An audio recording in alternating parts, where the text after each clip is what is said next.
All right, guys. It's good to see everybody. Rookie Minicamp is always it's more than just a fun weekend. It always just brings back so many memories to, my own personal journey, the journey of many players I've got to be along the ride with, and I know our coaching staff so looks forward to this. It's our first exposure to our draft picks, but also guys that we signed after the draft. And in a year where we only had 5 picks, we felt there was some significant, positive movement we could have post-draft, and that certainly was confirmed today, looking at a lot of guys that came out. Good tryout group as well. But as I told these guys today, since I've been here, whether it be, 4 guys, 3 guys, there's been 4 or so, 3 to 4 guys in this rookie minicamp team meeting that were not drafted that end up helping the Vikings win this coming season. So don't know who those 4 guys will be just yet,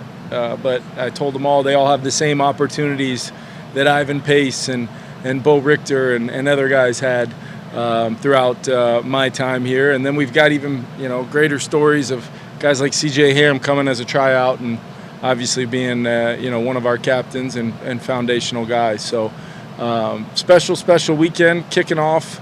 Having our complete team for this year together, which I'm very excited about. But I'll turn it over to you guys for some questions.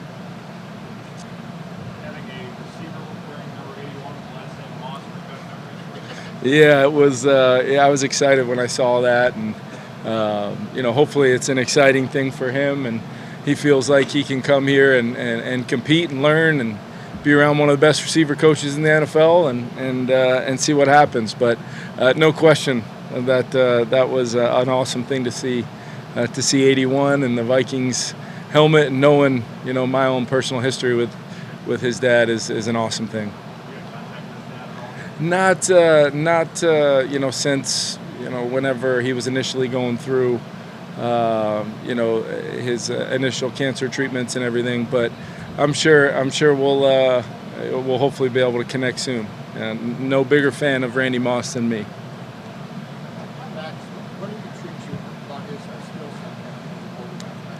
Yeah, I think a lot of it was on display today. I mean, the starting point of just, pretty efficient thrower of the football from a standpoint of fundamentals, technique, his ability to generate some pretty good revolutions and RPMs on the ball with pretty limited movement in the pocket. I have a lot of respect for PJ and his staff and how they've coached football over there from a standpoint of his high football IQ. I think shows up when he can really arrive here, spend a couple hours in meetings, and he's out there making corrections in the middle of a 7-on-7 walkthrough leading into a period or whatever it is. So you're already seeing a lot of the things that we really identified in Max to bring him into a quarterback room that we're really excited about. And I think he had a great first day and looking forward to seeing now. And that's our whole group. That's everybody out here. Pretty efficient, solid first day. Looked like football. That's always the starting point goal. But now can we come back and do the things that pros do, which is come back and have an even better day tomorrow. And my expectation, Max will be one of the guys leading that charge.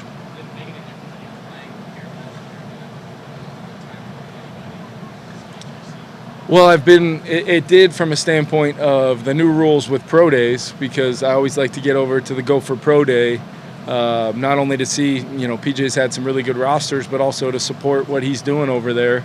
As a good friend of mine, and he got a chance to throw last year and caught my eye then. And then, that obviously any chance I could get, didn't get a chance to watch him in person, but obviously any time that the Gophers were on TV and I could see it, just watching a lot of the things. And then we've spent some time with their coaching staff a little bit, sharing ideas and, how we do things and some of the ways we teach things. And so there's some good carryover for things that he's done during his time with the Gophers. And, but anytime that I get to a pro day of the same guy 2 years in a row, somehow, I didn't even know that was possible, but I felt pretty good about Max as a thrower when we were able to get him here.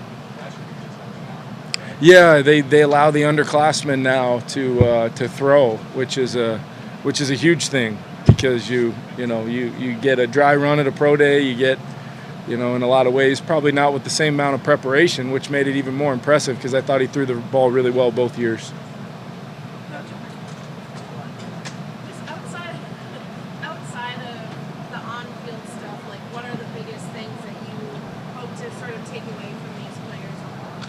Yeah, I think a lot of it is, you're going to go back and you're going to watch the 7-on-7 reps or some of those reps first. But I love seeing the individual periods, seeing what Keenan and Coop and Curtis Modkins and Ange and these guys are doing on offense, with their one-on-one coaching, and watch a guy's first rep and then see what it looks like by the end of individual tomorrow. And you can normally see some pretty strong growth even in that short amount of time. Defensively, it's the very same thing. Can our communication, who's the guy driving the communication? Is it Kobe King? Is it, whoever it is? And then notice the impact it has on the other guys out there who, let's face it, they don't know it as well as they'll know it when they really start to insert themselves into the conversation around here. But it's really not about that. It's more about just trying to see the incremental growth here and there. And with our coaches, I think we got the best coaching staff, coach for coach out there. They do such a great job in this setting, getting the most out of not only the guys that are here, draft picks, CFAs guys that were signed, but the tryout guys as well, because we want to honor, our commitment to all these guys to give them the best chance to show what they got.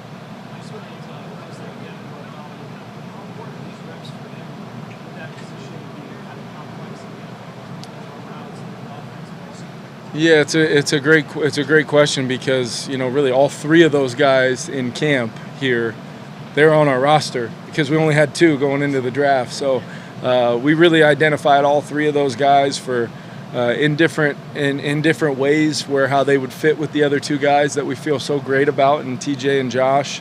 But yeah, there's no question. Coach Ange is going to be pushing those guys really hard because more than likely you're looking at. The third guy, the third tight end is in that group, hopefully.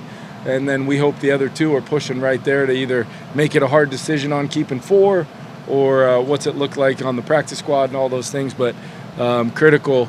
And I thought Gavin, that's a position that sometimes between the film evaluation, the pro day, seeing the tape of it, and you just hope that they show up and, and look the way you hope that they look, and Gavin definitely did. I don't want to use the social media analogy of, somebody looking exactly like they look in their picture, but Gavin definitely checked the box on that. He was moving great, caught the ball really well, and he's been in that offense at Pitt that really demonstrated, a couple different coordinators, and he got a big old stamp of approval from Jordan Addison from very early on in his career when he was teammates with Jordan, which was cool.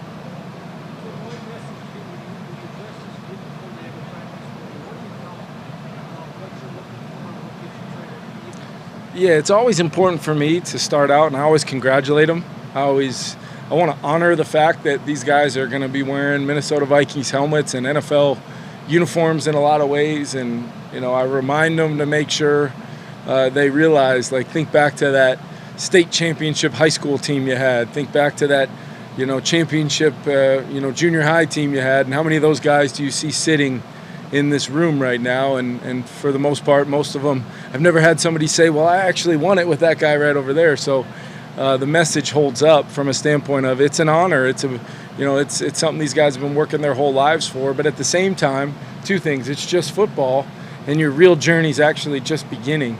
And then I get into a lot of the stories of C.J. Ham or Ivan Pace or, Gabe Murphy or, Bo Richter, any of these guys, and because I think it hits home when you show them a clip of Ivan Pace making an interception at Rookie Minicamp and then, picking a ball off to seal a explosive 3-0 win in Vegas a few years ago. But I tried to hide the score when I showed that clip today, but it matters, and I want those guys to know that it matters to me.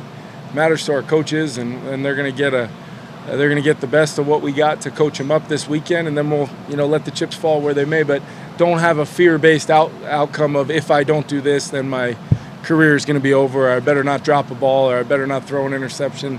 That's not what this weekend is for. Hopefully, we can evaluate a little stronger than that to be able to project what these guys can hopefully become.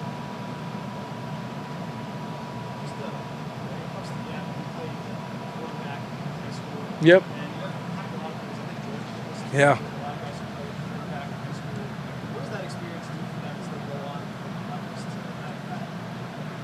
I just think to play the quarterback position, there's such a baseline of intelligence at multiple spots that you just end up cross-learning things. Like, how is a tight end taught to run this route, and why is he taught that? So that he can win leverage in the quarterback, so I can throw that ball away from the defender. Well, now I'm the guy running the route, and it might be a little bit more of a plug-and-play kind of teaching because he has some of that experience. And some of it, can also work as something you've got to overcome.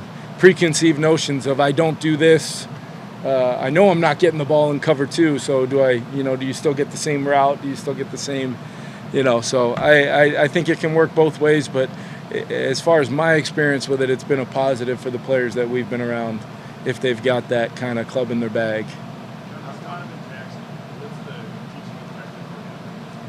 Yeah, you guys know we don't do team. I've been around some rookie mini camps where there was full speed team and a lot of injuries and a lot of guys just fighting to make a team. So we don't do that, but we do get some time together as a full group. And then to me, this is about for the O-line, D-line. It's about them being ready to enter the party on Monday with our full team. And as we start progressing towards phase 3 and OTAs and minicamp, there's a lot of ways those guys can get a lot out of it from a technique, fundamentals, and all that standpoint. So it's the Chris Cooper and Keith Carter Invitational over there, O-line camp. We don't charge those guys too much for that.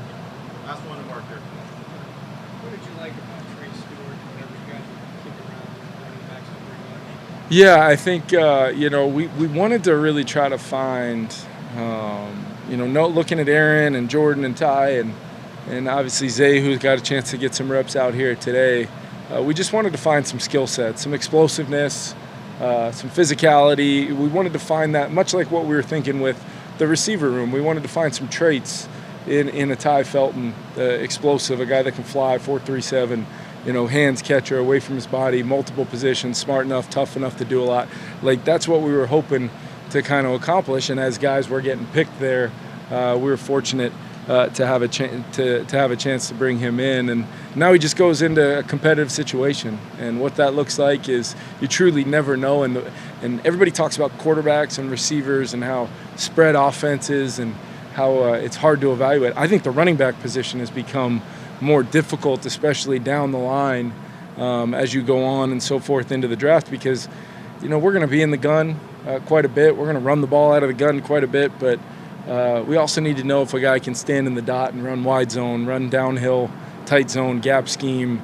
And it's just sometimes harder to see on their college tape, and there's a big-time adjustment to that if they've, it's like a quarterback having never been under center. You're saying, yeah, we're going to be able to coach him up to do it, but you really, in a lot of ways, based upon a lot of tape, don't know.